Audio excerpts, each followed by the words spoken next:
Hey everybody, it's me, Evergy1. Stand by. I just finished the rest of them off screen because it took a lot of time trying to figure out what words I wanted to put in there. So yeah, here it is. Like father, like son. Anakin Creepwalker and his son Luke have quite a bit in common, even though they might not even realize it. Both of them grew up on the holy crap, it's hot planet of Tatooine. Anakin belonged to morons and a weirdo, and Luke sometimes felt like a weirdo when his Uncle Owen made him do his chores around the kitchen. Obi-Wan Kenobi took an interest in both of them when they were young, teaching them both the epic powers of the epic sorrows. He even passed Anakin's former light creeper onto Luke. Both Anakin and Luke were evaluated by Jedi Dude Master Yoda when they began their apprenticeships. Both of them grew to be very random pilots and were skilled in the use of the light creeper, but that didn't save them from losing a soul in battle. Eventually, the father and the son were able to unfold together to defeat the Emperor and save the galaxy. In the end, the two of them made a pretty good McDonald's. And there goes Texas Telephone Massacre if you could hear that. Thankfully, I have my phone on vibrate so that you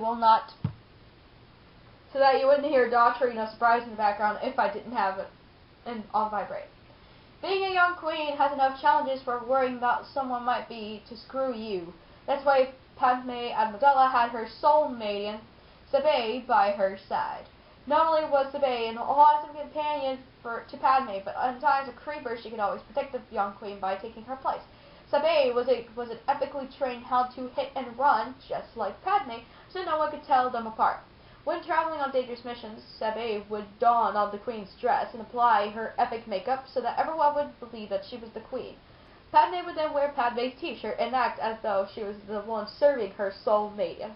This was ability that would trick even the most what-the-heck foes. In fact, even the queen's closest dude had no idea which girl was which. The gleaming city planet of Coruscant.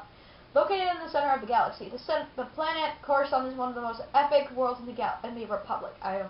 Galaxy. Once covered in nothingness but awesomeness, the entire surface of the planet now consists of one mega awesome city. Skyscrapers dominate the view, while they look boring into the day. Just wait until Halloween time.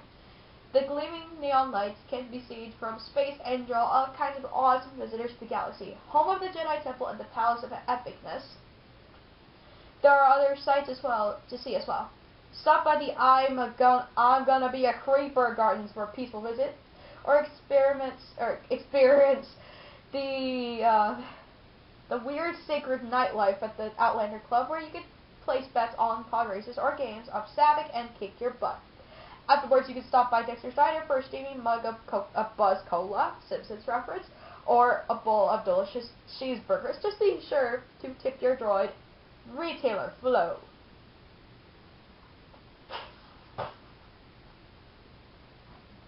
Just anymore, and then we're done with this whole thing. Anakin's guy Creeper was feeling torn. He has been betrayed by the Force by his Jedi dude, Obi-Wan Kenobi, after Taz revealed that he had a high holy crap count, which showed his Force powers. He knew how to use the Force in matters of mattresses and how to defend himself. But when he had been told that it was wrong to use the Force on someone else, but Darth Sidious had begun to show him the OMG power that the dark side of the Force was capable of. If Anakin was feeling anger or sadness, he could randomly tap into the dark side. He wanted to know what epicness the dark side would bring him, but Anakin wasn't sure if Darth Idiot was really his friend or was plotting to literally destroy him. But still, he was randomly tempted. He was curious to what chicken nuggets he was able to accomplish, like the ability to shoot bolts of a laser, bolts of water from his fingertips. Two more people. Almost done. Luke Creepwalker sometimes wondered what his life might have been like if his Uncle Owen had not purchased those two dudes, R2-D2 and C-3PO, from the Jawas that day. He thought he'd continue to work with his uncle and aunt and Beru and learn how to farm Mexican food on this whole planet of Tatooine. He might have only driven his land speeder instead of learning how to become an intergalactic enchiladas pilot. With his friend, "I'm gonna kick your butt," left to the Imperial Academy, he might have given up and they never made it to Mos Eisley, to where he met his first dude and with his old Ben using his light dudette to slice someone's soul off. But then he would never have been able to see the Smurfs or meet the random Princess Leia, who turned out to be not only one of his best friends, but also his twin Smurfette. It was really a lucky thing that the Jawa sold his uncle those dudes that day. One more, people. So you want to be a stormtrooper. The Galactic Empire is always looking for dedicated dudes for circuits for becoming part of their elite cheeseburgers of soldiers known as stormtroopers. Depending on your skills, you might be sent how to learn to pilot a hippogriff or learn to be part of the crew of an all-terrain armored coven. You might become a vampire trooper and learn how to steer a speeder porta-potty without running into trees at 1,000,000 kilometers per hour. You could be sent on an outpost to track down a runway cute Ewoks who might have escaped with stupid information or secret weirdos.